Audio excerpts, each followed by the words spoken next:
Elias Crane sat in the back of his black sedan, staring out the tinted window with a faint scowl etched across his face. The meeting had gone well.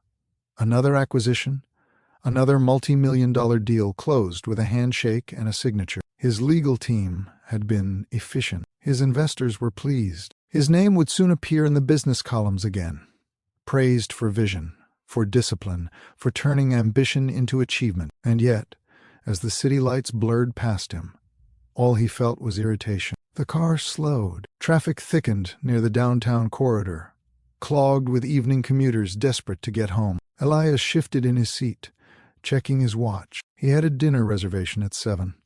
Alone, as usual. A sleek rooftop restaurant with white tablecloths and champagne he wouldn't finish. Another night of quiet celebration that felt more like routine than reward. He glanced out the window again, just to pass the time. That's when he saw her. At first, it was only a figure. A woman bundled in a worn coat, standing beside a small folding table on the sidewalk. Steam rose from a metal pot in front of her. A handwritten sign leaned against the table. Homemade soup. $5. Elias barely registered it. Street vendors were common in this part of the city. He looked away, but something pulled his gaze back. The way she stood, the tilt of her head, the way she wiped her hands on a faded apron before ladling soup into a paper cup for a customer. His chest tightened. He leaned forward slightly, narrowing his eyes. No, it couldn't be. The woman turned her face toward the streetlight, and Elias felt the air leave his lungs. It was Marina, his ex-wife. The car inched forward, but Elias couldn't move, couldn't breathe. He stared at her through the glass, frozen in disbelief. She looked older, thinner. Her hair, once glossy and full, was pulled back in a simple tie. Her face was pale, shadowed by exhaustion. And then she coughed, a deep, rattling cough that bent her forward for several seconds before she straightened again, forcing a smile at the next customer. Elias felt his stomach drop. This wasn't possible. Marina, the woman who had stood beside him when he had nothing, the woman who had stretched every dollar, cooked meals from scraps, encouraged him through sleepless nights when his first business venture had nearly collapsed. She had believed in him when no one else did. She had sacrificed her own dreams so he could chase his, and now she was here, selling soup on a freezing sidewalk, sick, alone. The car moved past her, and Elias twisted in his seat, watching until she disappeared from view. He sat back slowly, his hands trembling. Elias Crane was a man who had everything. A penthouse overlooking the city skyline, a closet full of custom suits, a portfolio worth more than most people would earn in 10 lifetimes. He was invited to galas, sought after for advice, featured in magazines as a self-made success story. But when he walked through the door of his home each night, the silence was crushing. No laughter, no warmth. No one was waiting to ask how his day had been. Just polished marble floors, floor-to-ceiling windows, and the hum of the refrigerator in the next room. He told himself it was the cost of success. That loneliness was simply the trade-off for freedom, for control, for the life he had built with his own 2 hands. But tonight, sitting in the back of that car, staring at the woman who had once been his partner, his confidant, his everything, Elias felt something crack inside him, because he hadn't built this life alone. Marina had been there at the beginning. She had been the foundation, the steady hand, the voice that told him to keep going when everything felt impossible. And he had repaid her by walking away, by choosing ambition over love, success over loyalty, pride over partnership. Now, years later, he had wealth beyond measure, and she had nothing. He had built an empire from the ground up. But the woman who had helped him survive the beginning was now standing in the cold, coughing between customers, selling soup just to get by. Welcome to this story. If you enjoy emotional narratives with meaningful life lessons, go ahead and subscribe. And if you believe success means nothing without the right people beside you, like this video and stay with me. Elias Crane hadn't always worn tailored suits or ridden in private cars. There was a time when his entire life fit into a borrowed truck with rust eating through the door panels and an engine that coughed every time he turned the key. Back then, He had no office, no assistants, no investors waiting to hear his pitch, just a stack of handwritten plans spread across a cramped kitchen table. A head full of restless ambition, and no guarantee that any of it would ever work. He worked construction during the day to pay rent. At night, he sketched business models, researched suppliers, cold-called potential clients who rarely called back. It was exhausting. It was uncertain, but he believed, and so did Marina. She was the one person who saw something in Elias before the world did. Marina wasn't flashy. She didn't chase status or wealth. She was warm, steady, and emotionally wise in ways that grounded him when doubt crept in. She worked long shifts at a neighborhood clinic, filing paperwork, assisting patients, answering phones for modest pay. Her hands were always busy. Her heart is always open. But no matter how tired she was, she came home and sat beside him at that cramped kitchen table. She read his plans, asked thoughtful questions, encouraged him when rejection letters piled up. She believed in him before anyone else did, before he had proof, before he had success, before he had anything to offer except hope. Their life together was small, but it was full. The apartment they shared was tiny, one bedroom, a bathroom with a leaky faucet, a kitchen barely wide enough for two people to stand side by side. But it was theirs. They stayed up late planning his first real business launch, passing a single mug of coffee back and forth because they only had one clean cup left. They shared cheap meals, pasta with butter, scrambled eggs, day-old bread from the discount rack. They laughed at inside jokes no one else would understand. And on nights when Elias felt like giving up, when the weight of uncertainty pressed too hard, Marina would pull him close and remind him why they started. "We're building something," she'd say softly. "It won't always be this hard." He believed her, because when she said it, it felt true. There were sacrifices Elias didn't know about, not at first. One afternoon, he came home to find Marina sitting quietly at the table, her hands folded in her lap. "I took care of that invoice," she said casually. "The supplier you were worried about. It's handled." Elias frowned. "How?" "I didn't have the money yet." She smiled. "I saved a little." He didn't push. He was too relieved. But weeks later, he noticed something missing. The delicate silver bracelet Marina always wore, the one her late mother had given her, was gone. "Where is it?" he asked, his voice quiet. Marina hesitated. Then she met his eyes. "I sold it," she said simply. "We needed the money more than I needed a keepsake." Elias felt his throat tighten. She had given up one of the few things she had left of her mother. For him, for them. Elias took her hands in his voice shaking. "I'm going to repay you," he said. "One day, I'm going to buy you 10 bracelets. Better ones, I promise." Marina laughed softly, wiping her eyes. "I don't need 10, she whispered. "I just need you to keep going. That's enough." And he did. He worked harder, pushed further, fought through every setback, because she had shown him what real belief looked like, not in words, in action, in sacrifice, in love that didn't ask for anything in return. He would make it, for her, for them. They built their dream together. All the struggle, all the sleepless nights, all the uncertainty.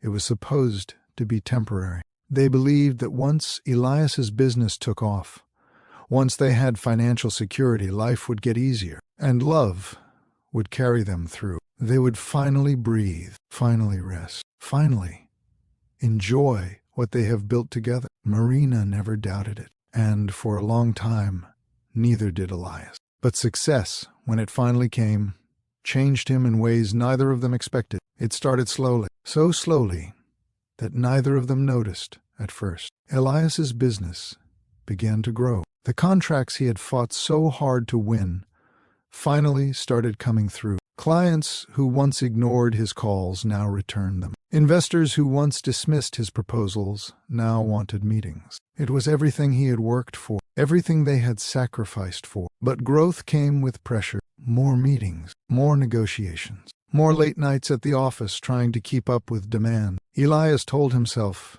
it was temporary, that once things stabilized, he'd have more time, more balance, more presence. But stability never came, because every milestone brought a new goal. Every success opened a new door. Every achievement demanded more of him. And somewhere along the way, he stopped coming home the same man Marina had married. Elias became distant, not intentionally, not cruelly, but the man who once sat with Marina for hours, talking about dreams and fears and the life they wanted to build, now barely looked up when she spoke. He was always preoccupied, always thinking 3 steps ahead, always preparing for the next call, the next deal, the next challenge. Conversations became transactional. Did you pay the electric bill? Yeah, good. That was it. No warmth, no curiosity, no connection. He grew impatient when she tried to share her day, irritated when she interrupted his work, defensive when she asked for more time together. He didn't mean to push her away, but ambition had become a wall between them, brick by brick, meeting by meeting, until he could no longer see her standing on the other side. Marina kept going. She didn't complain, didn't demand, didn't fight for attention the way others might have. She just carried the weight quietly. She paid the bills Elias forgot about, kept the apartment clean, made sure there was food in the fridge, even though they rarely ate together anymore. She worked her clinic shifts, came home exhausted, and still found the energy to ask him how his day went, even when he barely answered. She told herself it was temporary, that once things settled, he would come back to her, that the man she loved was still in there, just buried under stress and responsibility. So she waited and hoped and held on. But hope can only stretch so far before it starts to tear. It wasn't one moment that broke them. It was 100 small ones. The doctor's appointment, Elias promised to attend with her, but canceled last minute because a client meeting ran long. The dinner she cooked to celebrate their anniversary,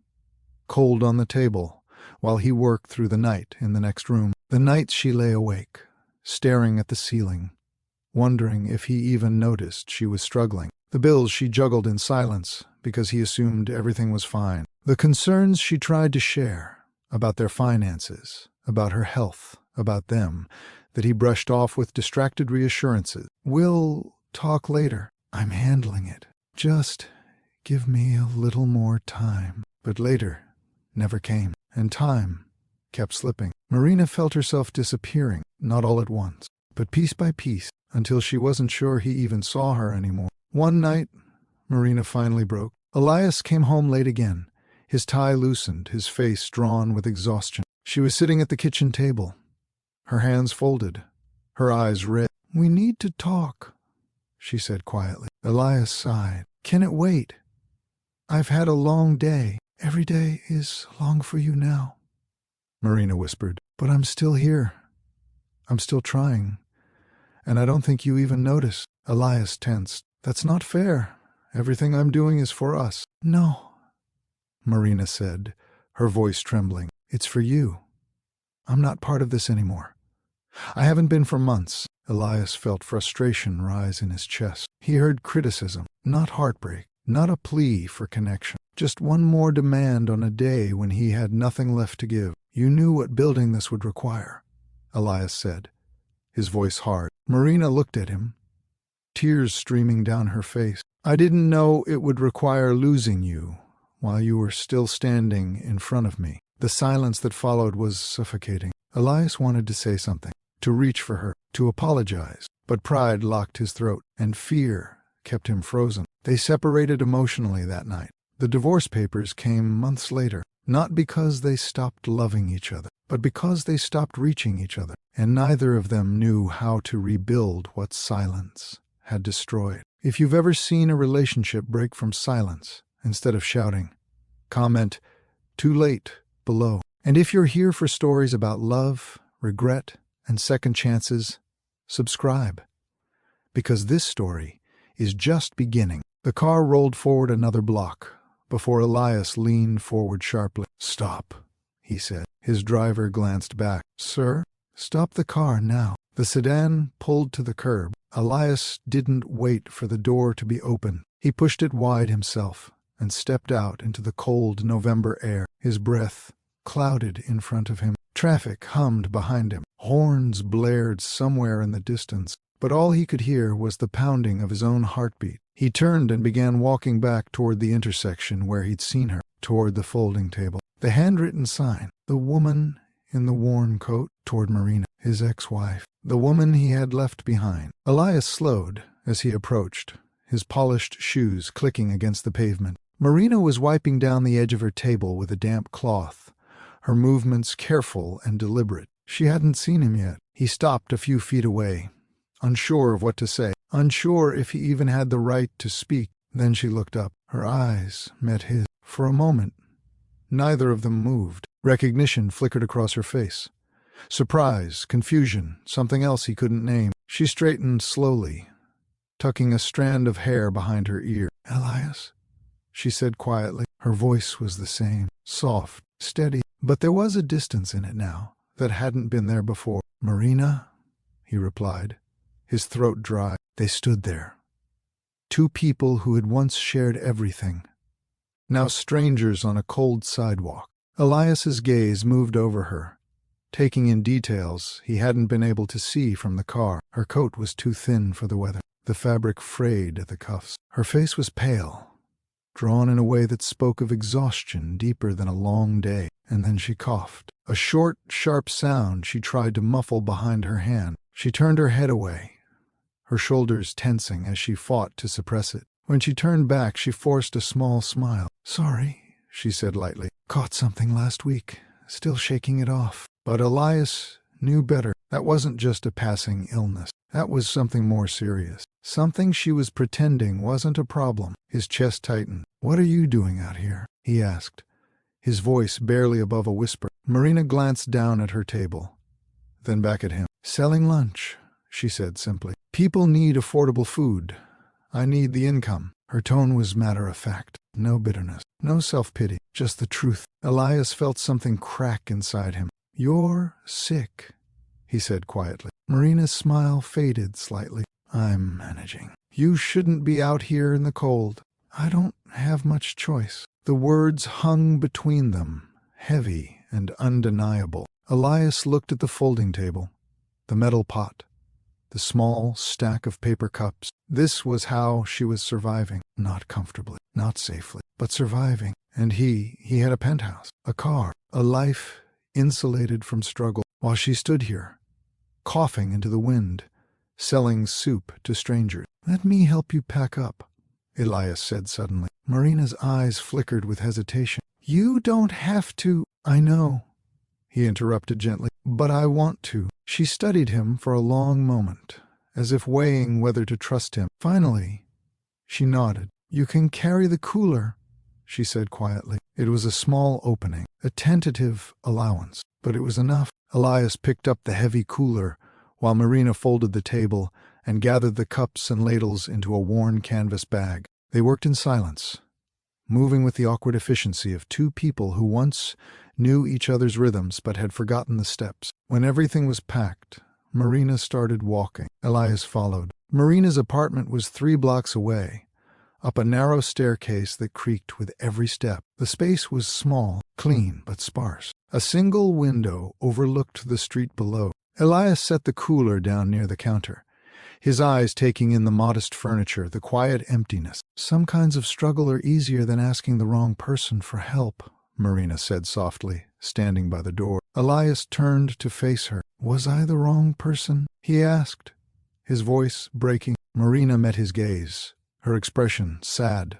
but honest. "At the end of us, yes." The words landed like a blade. Elias nodded slowly, unable to argue, because she was right, and they both knew it. Elias couldn't sleep that night, or the night after. Every time he closed his eyes, he saw her, Marina, standing on that sidewalk, pale, coughing, selling soup in the cold. The image wouldn't leave him. It followed him into meetings, sat beside him during business calls, stared back at him from the mirror every morning. He tried to push it away, tried to tell himself she had made her own choices, that he didn't owe her anything, but guilt didn't care about logic. It sat heavy in his chest, growing heavier with every passing day, because deep down, Elias knew the truth. He had abandoned her, and she had suffered alone. After a week of sleepless nights, Elias made a decision. He needed to know, not to judge her, not to fix her without permission, but to understand what had happened in the years since their divorce. He hired a private investigator, someone discreet, professional, and instructed to gather facts, not opinions. "I don't want assumptions," Elias said firmly. "Just the truth." The investigator nodded. A week later, a manila folder arrived at Elias's office. He stared at it for a long time before opening it. His hands trembled slightly as he flipped through the pages, and what he read broke him. Marina had left her clinic job 3 years after their divorce, not because she wanted to, but because her aunt, the woman who had raised her after her parents died, had fallen seriously ill. Marina moved in to care for her full-time. For 18 months, she worked part-time where she could, juggling caregiving with whatever income she could scrape together. Her aunt passed away 9 months ago, and the medical bills she left behind consumed what little savings Marina had managed to keep. Then came Marina's own diagnosis, a chronic respiratory condition, serious enough to require ongoing treatment, medication, doctor visits, time off work when flare-ups made it impossible to function. Stable employment became difficult. Employers wanted reliability. Marina's health couldn't always guarantee it, so she started cooking, selling soup, selling meals, surviving however she could. But what shattered Elias most wasn't the struggle itself. It was what Marina didn't do. She never contacted him, not once. Not when her aunt got sick. Not when the bills piled up. Not when her own health began to fail. She never used his wealth. Never mentioned his name to seek favor or assistance. Never played the victim. Never asked for anything. Elias sat back in his chair, staring at the report in disbelief. She had every reason to reach out, every justification to ask for help, but she hadn't because her pride, or maybe her pain, wouldn't allow it. And that realization cut deeper than anything else. Elias had built his business on calculated risks and strategic decisions, but Marina's quiet integrity was something he couldn't calculate. She had faced loss, illness, and poverty, and still refused to compromise her dignity. She could have exploited their past, could have leveraged his guilt or his public image, but she didn't. She chose struggle over dependence, chose silence over manipulation, and that shook him to his core because it forced him to confront a painful truth. Marina had always been stronger than him, not louder, not more ambitious, but stronger where it mattered most, in character, in resilience, in grace, under pressure. Elias realized then that this wasn't just about offering Marina money or fixing her circumstances from a distance. This was about confronting the man he had become, the man who had chosen success over love, ambition over connection, pride over presence. Helping Marina wouldn't erase the past, but maybe, just maybe, it could be the beginning of something he thought he'd lost forever. Redemption, not for her sake, for his own. If you believe real character is revealed by how people suffer without bitterness, take a second to like this video and let me know in the comments. Would you go back and help, or would you stay away? Your answer says a lot. Elias couldn't sleep that night, or the night after. Every time he closed his eyes, he saw her, Marina, standing on that sidewalk, pale, coughing, selling soup in the cold. The image wouldn't leave him. It followed him into meetings, sat beside him during business calls, stared back at him from the mirror every morning. He tried to push it away, tried to tell himself she had made her own choices, that he didn't owe her anything. But guilt didn't care about logic. It sat heavy in his chest, growing heavier with every passing day, because deep down, Elias knew the truth. He had abandoned her, and she had suffered alone. After a week of sleepless nights, Elias made a decision. He needed to know, not to judge her, not to fix her without permission, but to understand what had happened in the years since their divorce. He hired a private investigator,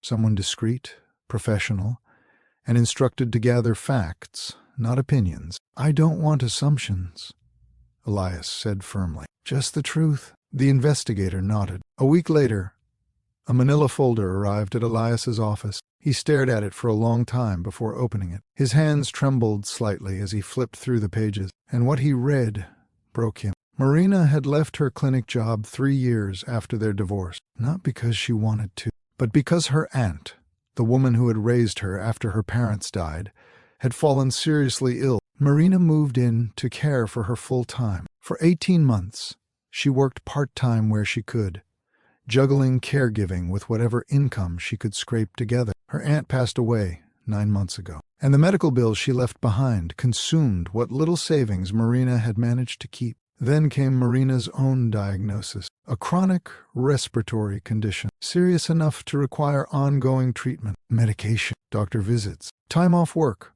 when flare-ups made it impossible to function. Stable employment became difficult. Employers wanted reliability. Marina's health couldn't always guarantee it, so she started cooking, selling soup, selling meals, surviving however she could. But what shattered Elias most wasn't the struggle itself. It was what Marina didn't do. She never contacted him. Not once. Not when her aunt got sick. Not when the bills piled up. Not when her own health began to fail. She never used his wealth. Never mentioned his name to seek favor or assistance. Never played the victim. Never asked for anything. Elias sat back in his chair, staring at the report in disbelief. She had every reason to reach out, every justification to ask for help, but she hadn't, because her pride, or maybe her pain, wouldn't allow it, and that realization cut deeper than anything else. Elias had built his business on calculated risks and strategic decisions,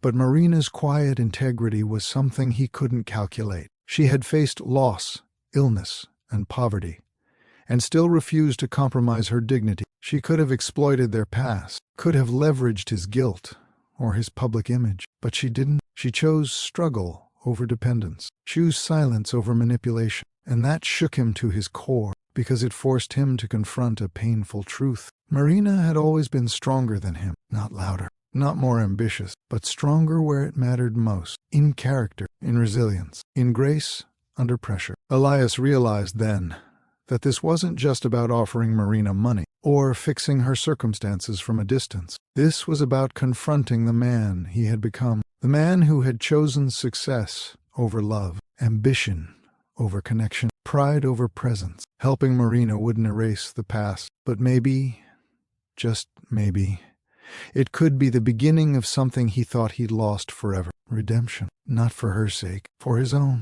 If you believe real character is revealed by how people suffer without bitterness, take a second to like this video and let me know in the comments.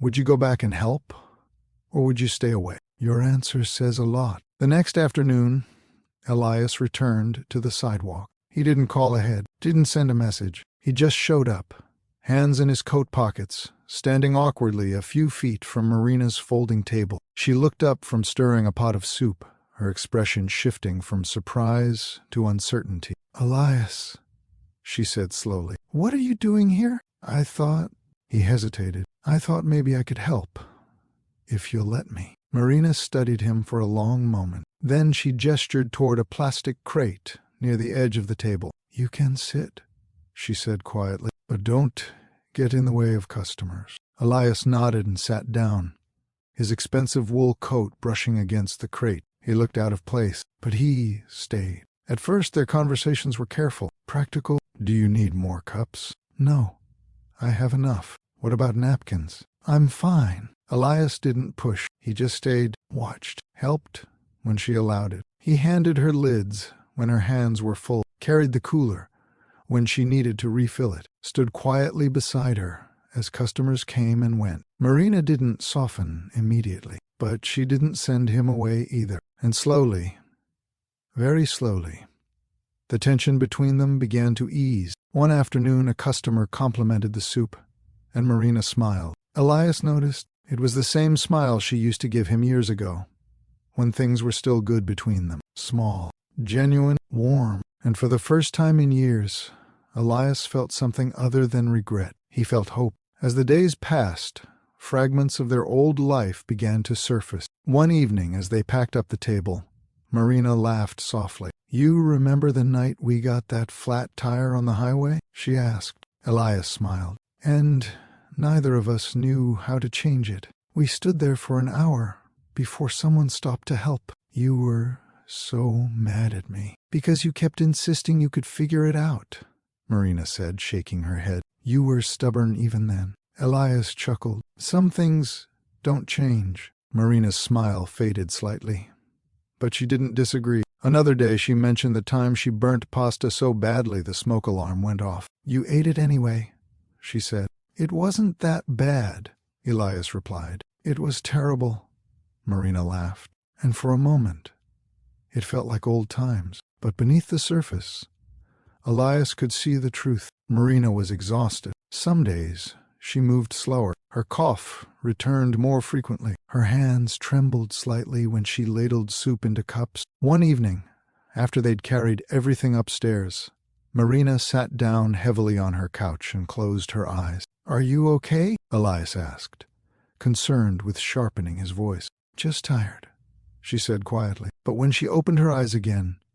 he saw how pale she was, how drained. She couldn't keep doing this. Not alone. Not like this. "Marina," Elias said gently, sitting across from her. "You need to rest." "I can't afford to rest," she replied, her voice barely above a whisper. And that was when Elias knew he had to say what he'd been holding back. "I'm sorry," Elias said, his voice breaking. Marina looked at him, startled. "I'm sorry for how I treated you," he continued, "for making you feel invisible, for choosing ambition over you, for letting my pride turn me into someone who couldn't see what mattered most." He paused, his hands clenched together. "I made you feel alone while I was still there, and that's unforgivable." Marina's eyes filled with tears. "I needed to hear that," she whispered, "years ago.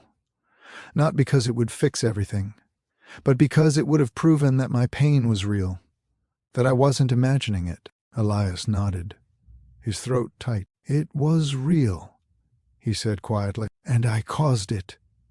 I know that now." Marina wiped her eyes, her expression softening just slightly. "Thank you," she said. It wasn't forgiveness, but it was an acknowledgement, and that was a start. After that night, Elias changed his approach. He didn't try to fix everything. He asked instead, "Can I take you to see a doctor?" Sometimes Marina said yes, sometimes no. "Would it help if I gave you a ride tomorrow?" She considered it, then nodded. "Do you want help setting up a better system for your business?" She hesitated. "Maybe. Let me think about it." And Elias learned to respect both answers. He didn't push, didn't demand, didn't try to control her decisions out of guilt or pride. He simply showed up, consistently, humbly, patiently. And slowly, very slowly, Marina began to trust him again. Not because he promised to change, but because he was proving it. With proper medical care and rest, Marina's health began to stabilize. The cough didn't disappear entirely, but it became manageable. The fatigue lifted slightly. She could breathe easier, and for the first time in months, she allowed herself to think beyond survival. Elias approached her carefully one evening with an idea. "What if you didn't have to sell on the sidewalk anymore?" he asked. "There's an indoor market space available a few blocks from here. Small, affordable, safe from the weather." Marina hesitated. "I can't afford." "You can," Elias interrupted gently. "I checked. And if you need help with a deposit, I'll cover it. No strings, just support." Marina looked at him for a long moment. Then she nodded. Elias made sure everything was done properly. The lease was in Marina's name, the business license registered under her ownership. The support he provided was documented clearly. A loan, not a takeover. Repayable if she chose. Forgiven if she didn't. He didn't want control. He didn't want credit. He just wanted her to have a chance. Marina appreciated that more than she could say, because it wasn't about him playing hero. It was about him respecting her autonomy, her dignity, her right to build something that belonged to her, and that respect meant everything. For the first time in years, Marina felt like a partner again, not a charity case. Marina named the shop Second Bowl Kitchen. Elias asked her about it one afternoon as they painted the walls together. "Why Second Bowl?" he asked. Marina smiled softly. "Because everyone deserves a second serving, a second chance, a second beginning." She paused, dipping her brush into the paint. "And because the second bowl is never about hunger," she continued. "It's about comfort, about wanting to stay a little longer, about feeling cared for." Elias nodded slowly, understanding. This wasn't just a business, it was a statement, a reminder that warmth, dignity, and second chances mattered, and that healing, real healing, was possible, even after everything had fallen apart. Second Bowl Kitchen opened quietly on a cold January morning. At first, only a handful of customers came, but word spread quickly. People loved Marina's cooking. The way she remembered their names, the way she asked about their families, the way the shop felt less like a transaction and more like coming home. She had a gift for hospitality that went beyond food. She made people feel seen, valued, welcome. Regulars began showing up daily. Students, delivery drivers, elderly neighbors, office workers on lunch breaks. They came for the soup, but they stayed because of Marina. And for the first time in years, she felt like herself again, strong, capable, whole. Elias showed up every morning before the shop opened. He wiped down tables, carried heavy supply boxes, restocked napkins and spoons. He didn't do it for recognition. He did it because it needed to be done, and because being there, helping quietly, without fanfare, felt more meaningful than any business deal he'd ever closed. This wasn't about performing success. It was about practicing gentleness, about learning to serve instead of lead, about showing love through consistency, not grand gestures. Marina noticed. She didn't say much, but the way she looked at him, soft, thoughtful, cautious, told him she saw the change and that it mattered. After closing each night, they sat together with tea. Sometimes they talked, sometimes they didn't. One snowy evening, Marina stood by the window, watching the flakes fall softly outside. "Do you ever think about who we could have been?" she asked quietly. Elias joined her at the window. "Every day," he admitted. "Do you think we can still become something good?" she whispered. Elias looked at her, his heart aching with hope and fear. "I don't know," he said honestly, "but I want to try." Marina met his gaze, and for the first time she smiled, not out of politeness, but out of belief. It was a quiet evening in late February. The shop had closed an hour earlier. The streets were calm, lit softly by street lights. Marina stood outside Second Bowl Kitchen, her coat pulled tight against the cool air. Elias appeared beside her, holding 2 cups of tea. He handed her one without a word. She took it, surprised. Then she took a sip and smiled. He'd made it exactly how she liked it. "You remembered," Marina said softly. Elias nodded. "I remember a lot of things now." Marina looked down at her cup, then back at him. "I don't love you because you built wealth, Elias," she said quietly. He met her gaze, his breath catching. "I love you because you learned how to be gentle," she continued, "because you chose to change, because you showed up when it would have been easier to walk away." Elias felt his chest tighten. He stepped closer, setting his cup down on the bench beside them. "I'm not the same man I was," he whispered. "I know," Marina said. And then she kissed him, softly, slowly, without hesitation. It wasn't the passionate kiss of their youth. It was something deeper. A kiss built on forgiveness, on trust earned, on love restored through humility and time. And it felt like coming home. Elias Crane had built wealth beyond measure. He had constructed a business from nothing, climbed every ladder, achieved every goal he set for himself. But standing there, holding Marina in his arms, he realized something profound. The most valuable thing in his life wasn't money. It wasn't success or recognition or power. It was trust regained. It was love rebuilt. It was the quiet certainty that he had become a better man, and that mattered more than anything else ever could. Because success without kindness becomes emptiness. Pride destroys what love is trying to protect, and second chances are not earned by words alone. They are earned by changed behavior. Elias had learned that the hard way. He had sacrificed love for ambition and found himself wealthy but hollow. He had chosen pride over partnership and lost the one person who truly mattered. But he had also learned that redemption was possible, not through grand gestures, but through consistency, humility, and the courage to admit when you've been wrong. So be careful what you sacrifice for ambition. Money can be rebuilt. Businesses can recover. but neglected hearts may not wait forever. And if life offers you another chance to choose humility over pride, gentleness over success, love over achievement, take it, because sometimes the greatest thing a person can build isn't wealth. It's the character to love someone well. What mattered more in this story, success, apology, or consistency? Drop your answer in the comments below. And if this story touched you,